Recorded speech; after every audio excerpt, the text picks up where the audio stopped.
দাঁত দেখতে, চুল দেখতে, মুখ দেখতে, নাক দেখতে, চোখ দেখতে। আমার মেয়ের নাক ছোট, চোখ ছোট, মুখ গোল। পাশে চাকরি করে, ওইখান থেকে ফোন দিছে, তখন বেলা 11:30 বাজে। আবার দৌড়া গিয়েছি, ওর কাছে মোবাইল ছিল না, একটা মেয়ের মোবাইল ছিল, ওই মোবাইলটা সবসময় কথা বলতো।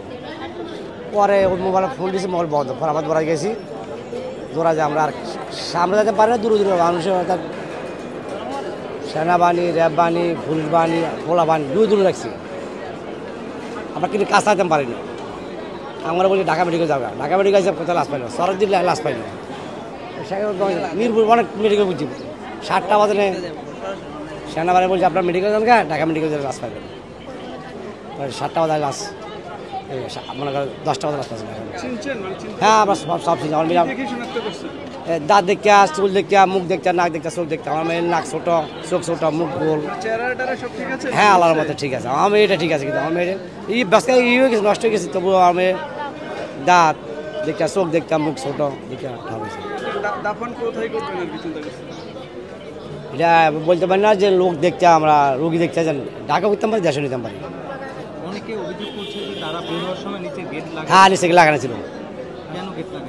গেট মালিকের ফোন দিয়ে বলে দারবানে ফোন দিয়েছে, গেট লাগা দাও। প্রায় 9 দিনের মতন আজকে ডিউটিতে ঢুকছে। তার বয়স, ডিউটির বয়স মাত্র 9 দিন। 9 দিনে অবশ্য 11টার পর থেকে সকাল 8টার দিকে তার সাথে বাসায় আমাদের কথা হয়েছে। যখন বাসা থেকে বাড়িছে তখন রাত্রে কথা হইলো।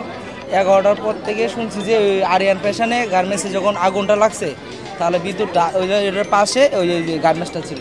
হ্যাঁ, তারপরে আর খুঁজে পাওয়া যায় না। এখন আজকে আসছে মর্গে ডেড বডি নেওয়ার জন্য। এখন তো মরা লাশ হয়ে বেরিয়েছে। আন্টি বলেন, আপনার বউর এখানে লাশ দেখে চিনছেন আপনারা? কিভাবে চিনছেন আর কি? চিনছি, একটা জামা যে পরান আছে, একটু জামা আছে, জামা আর বাকি সব পড়ে গেছে।